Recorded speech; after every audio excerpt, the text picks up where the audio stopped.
साथियों, सच्चाई ये है कि कांग्रेस और इंडिया अलायंस जब सत्ता में था तो ये लोग दलितों, पिछड़ों के आरक्षण में सेंधमारी करके वोट बैंक पॉलिटिक्स के लिए उनकी खास जमात को अलग से आरक्षण देना चाहते थे, जबकि संविधान इसके बिल्कुल खिलाफ है। आरक्षण का जो हक बाबा साहब ने दलित, पिछड़ों और आदिवासियों को दिया, कांग्रेस और इंडिया अलायंस वाले उसे मजहब के आधार पर मुसलमानों को देना चाहते थे। मैं कांग्रेस को पूछना चाहता हूं, क्या कांग्रेस ऐलान करेगी कि संविधान में दलितों, पिछड़ों के आरक्षण को, आदिवासियों के आरक्षण को कम करके वो इसे मुसलमानों को नहीं बांटेंगे? जरा वह देश की जनता को वादा करो।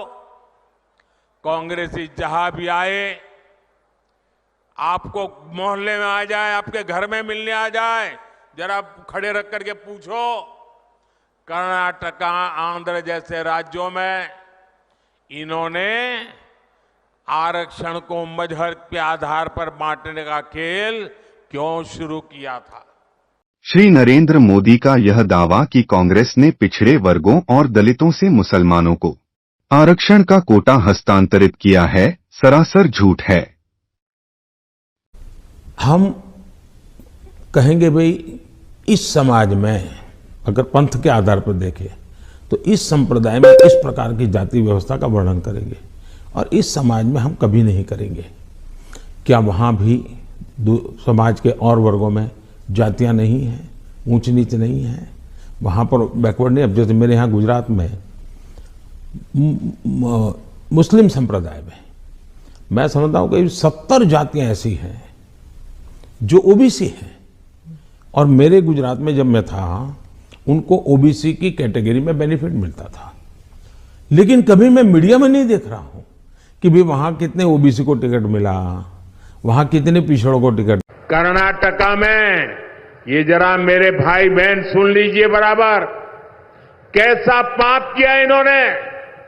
कर्नाटका में ओबीसी को जो आरक्षण मिलता है, उस ओबीसी के कोटे से आरक्षण का हिस्सा छीनने के लिए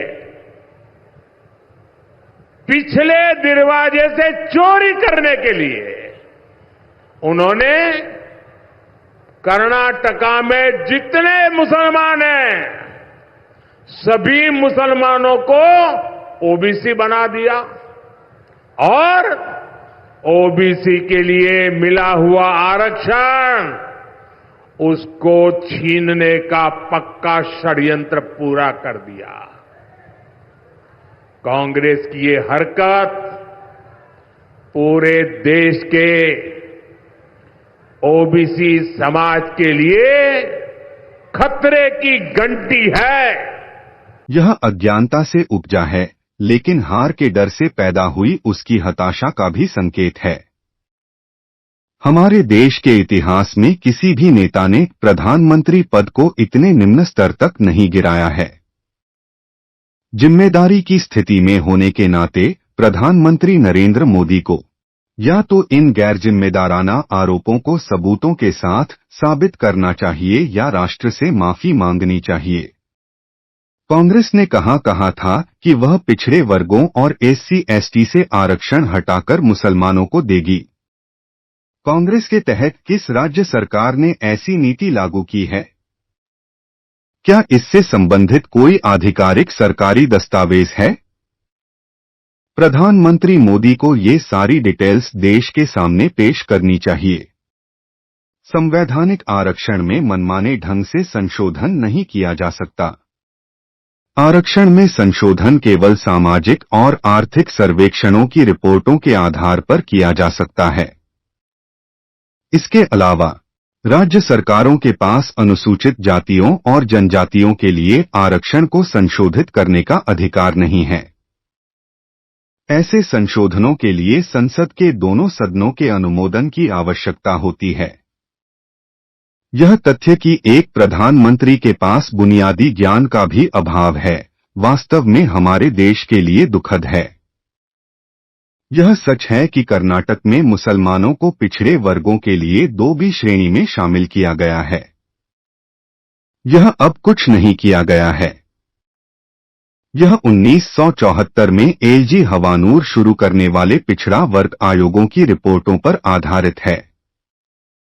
यह आरक्षण पिछले 3 दशकों से लागू है।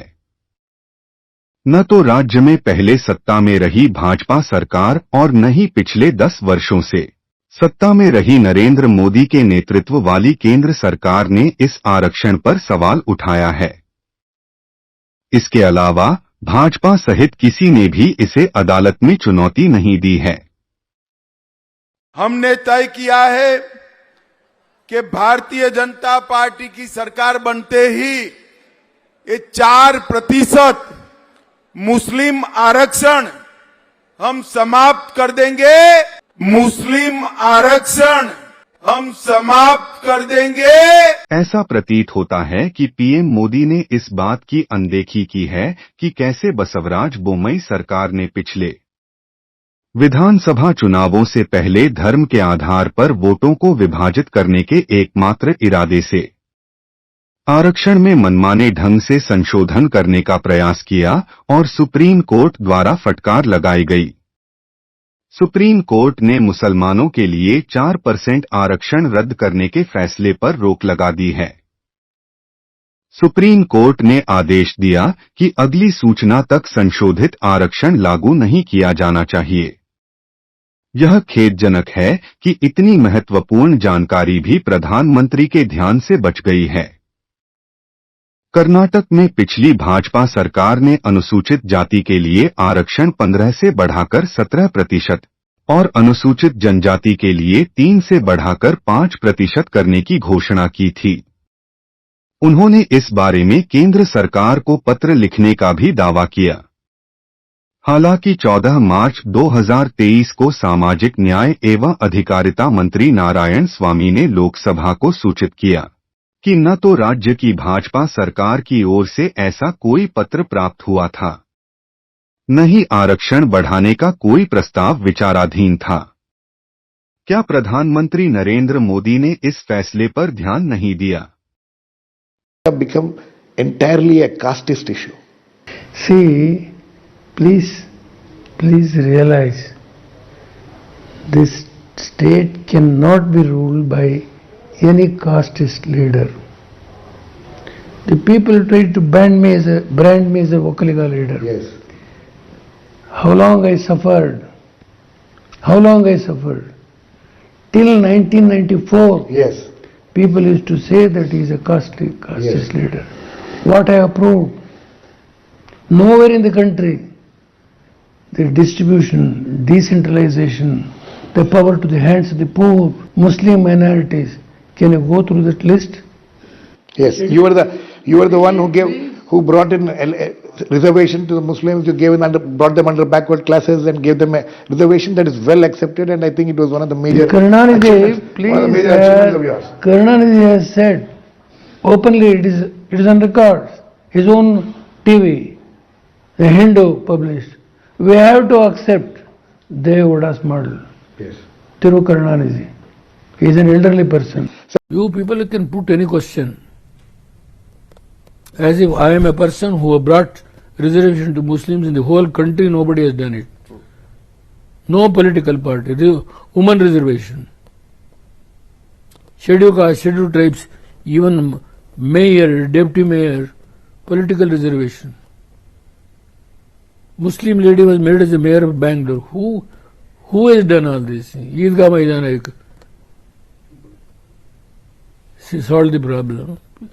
People without understanding, if they want to speak something irrelevant, what is that you are talking? मैं मोदी के नए सहयोगी श्री HD देवगौड़ा की राय जानने के लिए उत्सुक हूं। श्री देवेगौड़ा, जो कभी मुसलमानों के लिए आरक्षण लागू करने का दावा करते थे, को अपना वर्तमान रुख स्पष्ट करना चाहिए। पिछले 10 वर्षों से शासन करने के बावजूद प्रधानमंत्री नरेंद्र मोदी की महत्वपूर्ण उपलब्धियों की कमी साबित करती है कि वह एक असफल नेता हैं।